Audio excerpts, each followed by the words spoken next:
Okay. Well, as far as supervising construction, we have no role in supervising construction. We have a role in performing certain inspections and plan review to make sure something is built to code. But you have to keep in mind that when our inspectors go out, they're doing a snapshot in time as of that day on that 5 minutes, half hour, 1 hour time that they're at that site. Whatever they see and whatever they're there to inspect is up to code. They are not there performing quality control. That's not our function, and so we can't do that. And so if the snapshot is just a moment in time where something is up to code, how ultimately reliable is the inspection process that a building will be to code if it's inspected to code? As far as the things that are inspected, it'd be fine. We'll start out, we'll talk a house for a second. Normal house, if with stucco, would have 7 inspections. The slab inspection, we go out and we look at the foundation, look at the forms to make sure the concrete is going to be poured where it's supposed to be, there's footings where they're supposed to be, the reinforcement is where it's supposed to be, the depth, so forth, so on. It's got plastic down, moisture barrier, so forth, so on. Then we're gone. If it's poured correctly, concrete's poured. If concrete gets too much water in the mix, that sits in the truck too long, different things, it could be a problem for the structure, for the house. But at the time we went, it was good. Then come back, next inspection, we may be doing the wall sheathing inspection. We're going to look at the nailing pattern, make sure there's a nailing pattern designed or specified by the engineer. 6-inch on center here, 4-inch on center there, whatever. We look at that. That's not going to change. You're not worried that somebody's going to go pull out some nails. The sheathing's on, it's nailed properly. That's going to be right. We do an insulation inspection, see the insulation that's installed. Nobody's going to go back and pull out some insulation. We do a framing inspection on all the structure, any metal ties, any however they decide, the different methods that the designers use to tie the roof structure down to the slab. It's installed, it's there, it's not going to change. But something like a stucco, where we're required to do a lathing inspection, which is the material that helps bond the stucco to the wall by the metal lath, we're going to look that it's correctly installed. But as far as doing a process like putting on the stucco, just like doing the concrete, we can't sit there for hours in the day over various days to watch that it's done properly. So it's just something that we can't do. We're not required to do, we can't do. So there's some things like that you've got to count on your builder to make sure it's done right. And so if you could, having the wealth of experience that you have in the years that you've been in this office with a little hiatus in between, characterize the state of stucco application in Northeast Florida. It wouldn't be fair to me to try to characterize everything. There's a lot of houses built with stucco that are fine. There's houses that are built with stucco that aren't fine. If the stucco was not applied properly, either in the application or the sealing of the stucco around the windows, so forth, you can get moisture intrusion and have a lot of problems. A quick look told me that a lot of the houses that had problems were built in the boom years. Good chance that people were running too fast, hurrying job to job, so forth. Maybe didn't spend the time they should. As far as the subcontractor doing the work and as far as the prime contractor watching the work. That's a projection. I don't know that for a fact, but there was a 12-month period back in the 05, 06 where we did 9,000 new houses a year. And now we do 2,500. It just tells you how fast things were going now, and maybe people didn't take as good a care as they should have. And so when you say didn't take as good of care, we're talking specifically about something like that would not be to building code. Correct. I mean, it would not be to code if stucco is required to have a certain thickness. If it's not as thick as it's supposed to be, then it's not to code. And so if it isn't to code, what as building official would you do about that? If it is brought to our attention somewhere during the process, a homeowner, somebody contacts us and says, hey, this stucco isn't right, we can take action against the contractor. It appears, in this case, no homeowners come to us. It appears they've all chosen to go the legal route. We could take action against the contractor, but chances are the action we could take and go after is put a complaint in to the licensing board, to the state. It may not be as advantageous to the homeowner as going after in a class action suit that appears to be getting a lot of contractors' attention to going ahead and making the fixes. Is it an either or though? I mean, if somebody decides that they want to seek financial reimbursement for their home or they want it repaired, does that preclude your department from taking some sort of action against the... No. Doesn't preclude at all, but another thing to keep in mind, there's different licenses for building contractors. There's state licenses, there's local registration, local licenses. If it's a locally registered contractor, I have more action I can take, I have more authority. If it's a state licensed contractor, which all the big builders and that are, and most of our contractors, I put in a complaint, it really goes to the state. So there's little we can do locally if it's a state licensed contractor.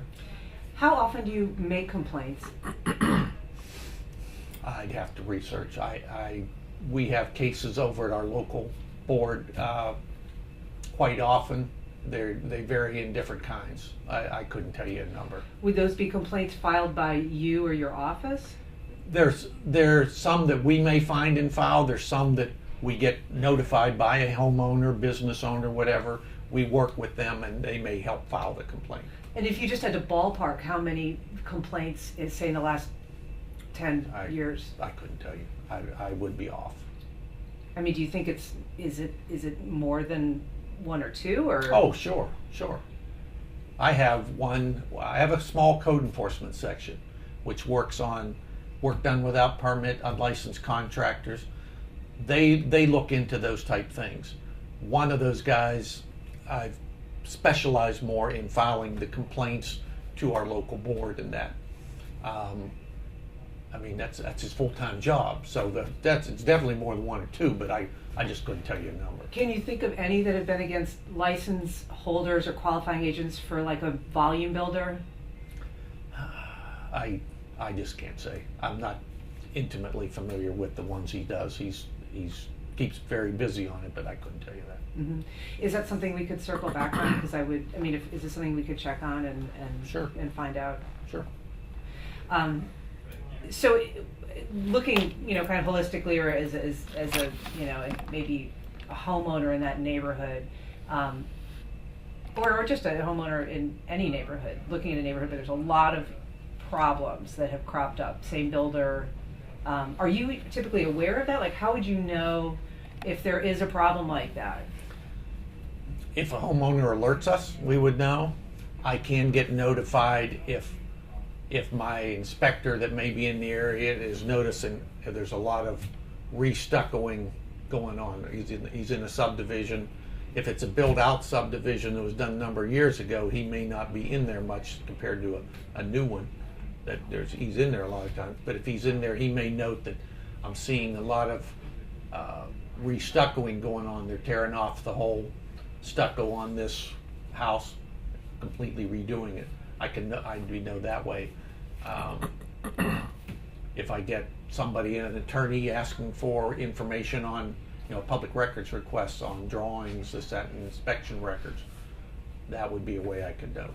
So how did the Bartram Springs neighborhood in particular come to your attention? I don't know that I remember. I know it was last year. I can't remember. It wasn't the homeowners.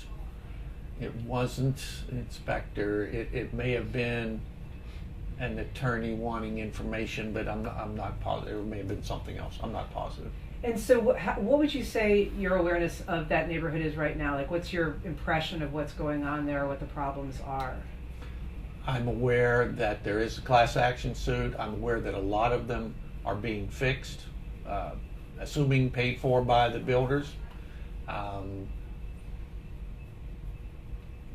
That's really it. The homeowners have not come to us with anything. I'll correct you on that, because it's not actually a class action. I mean, there's a number of homeowners involved, and they've filed some civil litigation, but it's all been referred to arbitration, which I guess is contractually sort of what happens. So it's actually all a piecemeal. It's not a class, and it's not, yeah. I know it's legal action as opposed to coming to us for complaint forms. I gotcha.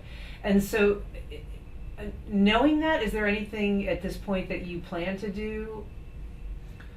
The only thing we can do is the inspections that were required. I have met with the Northeast Florida Builders Association, discussed, told them. I mean, they're well aware. They're well aware there's problems. I would sure think that the builders are talking amongst their companies. We don't want these problems. We know we have them in the past, but we sure don't want them in the future. What can we do ourselves to make sure? We've discussed with them maybe changing some inspections, but that really doesn't do anything for them. They really just need to watch their subcontractors that's doing the stucco, make sure it's done right. And so, are you aware if there's additional construction that's going on out in that community? I mean, more houses? I'd have to look. Would there be an interest in taking a closer look at those homes, or are you even involved in those inspections out there? There's a lot of those inspections originally were done by private inspector. I couldn't tell you right now whether the ones being done in that area now are being done by our inspectors or private. I'd have to look up the addresses to see. I know our inspectors are trying to watch that as best they can. They will, if they're out there today. One of the problems we had, or we believe is one of the problems, is the stucco application. Normal stucco requires a 3-coat application. The first coat should be sufficiently cured before you put the second coat on. Second coat sufficiently cured before you put the third coat on. It's a 7/8 thick stucco. You don't go up there and put 7/8 thick one day and you're done. If our guys see something like that happening because they know they passed a lab inspection today and all of a sudden it's all done the next day, we'll stop it. But we're not seeing that. But the other thing is, we may be by that house today. It may be a week before we're by there again, and a week it for sure could have been done properly. But I'm sorry. Well, it's just we can't be at every house that's being stuccoed the whole time to know is it being done right or not. And the other thing is thickness. If it's not thick enough, and I've seen some cores taken by some people that showing that the stucco definitely wasn't thick enough on certain houses. Mm-hmm. So there's one house out there that is not in arbitration. It's actually it got its case in because of a technicality into court, and then now it's in the District Court of Appeals. And one of the flaws wasn't a stucco flaw. It was that they found that I think out of 89 hurricane rods that the majority were either not attached to the roof or were missing when they did their structural analysis. And so that would seem to be a kind of a life safety issue. That would be a little bit more than just inconvenience maybe that the stucco would be. What can be done if there's this house with this known flaw by this one builder? Builder has a lot of other litigation against it, same builder for problems. Would there be any interest from the city to ensure that those other homes, for instance, have hurricane rods fixing the roofs? If you leave me the name of the builder or the address of that house, I'd be glad to do some checking. That's the first I've heard of that case. No one has brought that to our attention to see, so I can see if I can maybe find out where the problem came in. Was it a design error that didn't call for the rods? Was it the rods were called for and not put in? They were in the plans. They were in the plans? Well, I'd sure like to look up and look at the inspection results on that and see what and why. Mm-hmm. You mean look at the inspection that was done by the city, or? or whoever. I mean, like I said, a lot of them up there were done by a private inspector. If it was done by one of my guys and he missed that, I need to get into that and find out why. But this, I believe, was a private inspector, and not a city inspection, according to the inspection records that I've seen. excuse me. I like this one. Okay. Let me turn that down. It's like Kaminsky's ring. It's got the same one in the morning meeting. We do perform some quality inspections on the private inspectors. We try to do that as well, and that's not necessarily Bartram, that's wherever. I've got a small group of guys that do that, and I do mean small. So one of the folks that we talked to brought up James Island, which happened, well, I don't know, more than 10 years ago now. But I think we were both around when that happened. And so, I mean, I wasn't at the station then, but they did a bunch of stories on it. I was looking at them, and it's kind of the same problem. So why does that continue to occur? If it's stucco not being installed properly, you got to talk to the builders. I can't make something right that they're not watching. If it's not something that if we're at fault missing an inspection, yeah, we're at fault. We need to fix that. But that's not the case with stucco. In general, it's a misapplication. It's not being done right. But when you're talking about, somebody's home, and they're probably the largest investment that they'll ever make. Definitely. And the cost of repair, the kind of agony of dealing with all of that. You may have to move out while it's being done. I mean, yeah, depending on how bad it is, there's some big repair bills. So given, though, that is continuing and hasn't changed, what needs to change to prevent it from happening? Again, you're of course, the simple answer is somebody needs to watch the work to make sure it's done right. The problem is it's really not a building department function providing quality control. You're getting us into things that is not what they're meant for. I would think that, I mean, this is another simple answer, or sounds too quick and easy, but builders are paying a lot of money to fix these things. I would sure bet that 5 years from now, you're not going to see the problems, because the houses built now, builders can't afford to be going back spending the money they're doing now. That's too quick of an answer, but I mean, if I'm in business, I sure don't want the problem 5 years from now on new houses I build. But I mean, again, we're talking about problems that people had to pay lots of money out at James Island to reskin all those homes. There was no small expense for Arvida. Right. But the problem continues. I mean, obviously, that is not enough of a disincentive. I don't have the answer for you. I mean, I know the code has changed slightly. The new codes sitting back there, about mine I just got today. There is in the part on stucco, even though it was in the ASTMs, it is now in the code that between the first layer of stucco to the second layer, there's supposed to be so much curing time. Between the second layer and the third layer, there's supposed to be so much curing time. When you go to the ASTMs that tell you how to do it and everything, that it was already in there, so it's not like it wasn't always a requirement before. But even though it's in the code, the ASTMs also tell you how it's supposed to be kept moist, so it cures. Concrete cures good when it's moist. Well, maybe somebody will wait the 2 days between, 3 days between, whatever, but if they don't keep it moist, it's not going to do as good a job as if they do. It's a workmanship contractor issue that needs to be corrected. I don't have an answer for you on how to correct that one. Can you understand, though, I mean, if it is truly a building code violation that we're talking about? Well, it's a code violation in that if you got a leak in the house, it's not up to code. You shouldn't have any leaks. But the building code people can't inspect everything the contractor does. But if after the fact it's clear that there are widespread code violations, is there no recourse?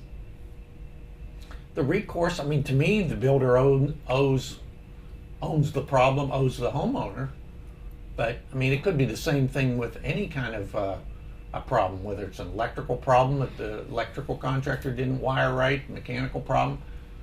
It's still a problem, and the builder owes that responsibility to make it right. But doesn't the city have a role in disciplining or seeking some sort of action against a builder that is chronically building not to code? The chronically building, the only action that we have available to us presently is taking to the licensing board. That's a state regulation, and we're kind of out of that picture on the certified contractors. Although you could file a complaint. I can file a complaint, but it's going to go to them, and what they do, I can say, look at all these houses, this guy has moisture problems. One thing they're going to do, they're going to say, is he rectifying it? Is he paying to fix it? Chances are, if he is, they're probably going to go, he's resolving that. He's restitution. He's making restitution. That's a state deal as to what will happen then. Sure, outcomes, but I mean, don't you at the front end have an interest in at least bringing that to their attention? If you say, out of 450 homes built out there, 170 of them have manifested this problem. Well, like I say, I'm sure the state, I haven't talked to Department of Business Professional Regulation, but I'm sure they're aware of it. And I'd have to just check with them. I don't have an answer for you on that part. If you checked with them, what might give you comfort on that, to not do anything? I'd have to. I mean, if the state has action, again, it's a contractor issue. It's not a building department issue. It's just like somebody did anything to a business that doesn't do something right. It isn't the city that has to go make everything right for everybody. It just seems though that there's some role for the city to play if you're dealing with really widespread issues that over time continue that at some point there would be it probably would be better for the state, maybe the building commission. They've changed the code a little. They could change the code and require additional inspections. That would be an issue, but that's a Florida Building Commission issue. That would do it across the state versus right here. Would you like to see more inspections?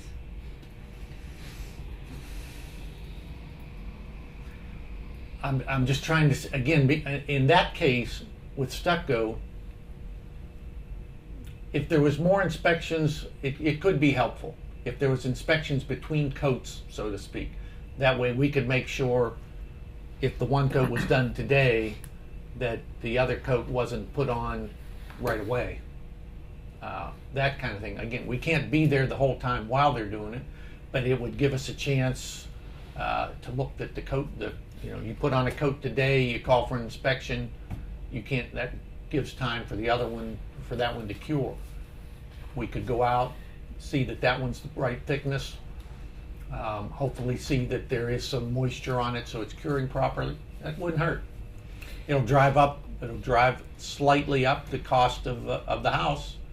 When the more inspections we do, our permit fee may go up a little bit, minor, but then you've got that contractor, that subcontractor, that is going to be making, instead of being able to go out and do it in one trip or two trips, he's going to go out, has to wait, come back, go somewhere else, work for a few days, then come back.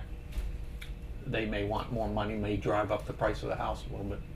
What kind of bully pulpit do you feel like you have when it comes to either initiating changes like that or leaning on a developer that maybe has had a lot of problems, where you can kind of say, look, just even as far as leaning on a developer or a builder, all I can do is what the state allows me as far as inspections. Mm-hmm. I have made my voice heard to the Northeast Florida builders as far as, when we met, and again, they were very much looking into what their problems were. We do meet every so often and talk about various issues. like I say, it wouldn't hurt to talk with the building commission. I don't, I'm not a member of the commission. I don't know if it's being discussed lately on any more changes for stucco. But, years ago we did stucco, had no problems. Not talking 5 or 6 years ago. I'm talking stucco's been around for many, many, many years. So it does do a good job if it's done right. It's not like it shouldn't be done, but it has to be done right. And it can be done right. So do you change the law when it's really people just weren't doing it right and whether they're still not doing it right, or or was it a 5-10 year bad period or what? I can't answer. But they know how to do it. Do you change the law for that, or do you just get them back on track of doing it right? So given that inspections are a lot of them are privately done by the builder or the developer, do you feel that those are inspections that the public can rely upon? Keep in mind, those inspections that are done are the same ones that we do. Those guys would not be there during the stucco application either. So they're licensed guys. I would say most of them are good. There's some that may not be. My guys, I think most of my guys are great, but chances are I got some guys that probably aren't perfect. There's some part of the private law that I don't think is appropriate, but most of it helps if an owner wants to hire somebody to do private inspections. That's state law, their prerogative, and I think for the vast majority they're doing a fine job. It should be clear too, the stucco problems out there are not necessarily a problem of application. The lath appears to be incorrect in a lot of them, like it's just a flat lath instead of a dimpled lath. So, that is something that I think would be easier to inspect, right? That's right, not... right. If they inspected it and passed something that wasn't right. I don't know I don't think the dimpled lath would cause the vast problems that I'm seeing. I think in general, I think it would be more than that. Mm-hmm. Dimpled lath holds the stucco away from the wall, so you get a little more bond behind there. But if you're putting on still 3 coats the right thickness, working it into the lath, curing it properly, I still don't think you'd have a problem. But it wouldn't be to code though, right? If it was the flat lath? If it was flat lath, dimpled lath has been to code for a while. If it was before, before that, dimpled lath was not around, and it was fine. Like I say, we had plenty houses built without dimpled lath that are fine. Mm-hmm. Well, have you got any questions for Tom at all about process or procedure? Is there anything that you think that we ought to know about the inspection process, or I don't know, or what you would advise people who are living in the circumstance that some of these people are? Due to whatever all the issues that the city, the state has had with stucco over the past so many years, if you're buying a stucco house, I would do my investigations as best I can. If somebody's selling the house a few years old, I would sure investigate and see have a home inspector, somebody look at it, make sure they're not aware of any moisture problems, so forth. Do their homework. Is there an opportunity to do, it seems to me that I came across some places that do additional inspections, maybe down south. So there's... You mean somebody can request additional ones? No, that the municipality does them of their own volition, like they're... so there's like mandatory minimum inspections required under Florida law, but there's some places that do additional inspections. Dade County and Broward County and places like that. Have you ever considered that, and would you consider that? We determine the inspections, and when I say when, there's different things you can look at different inspections. Sometimes we may decide that on a dry-in inspection we're going to look at this, and this, or maybe we look at some of those things on a roof and wall inspection, roof and wall sheathing inspection instead. So we determine what we look at each one, but we try to stay pretty much with the state required things. If there's something, we've discussed, is there something we could do with stucco? The only thing that I can think of we could do is to add a couple more inspections so that we could see when it was put on, was it cured, the proper length of time, and so forth. That could be a manpower slash operational problem with trying to get it scheduled within as that subcontractor's working. It's been discussed. We have not started doing anything like that. We would have to, right now our permit fees for a new house is based on the square footage or the number of inspections. There's a square footage cost and there's a number of inspection costs, whichever works out higher. A house that has stucco has one more inspection than a wood frame house, or a siding, other siding house.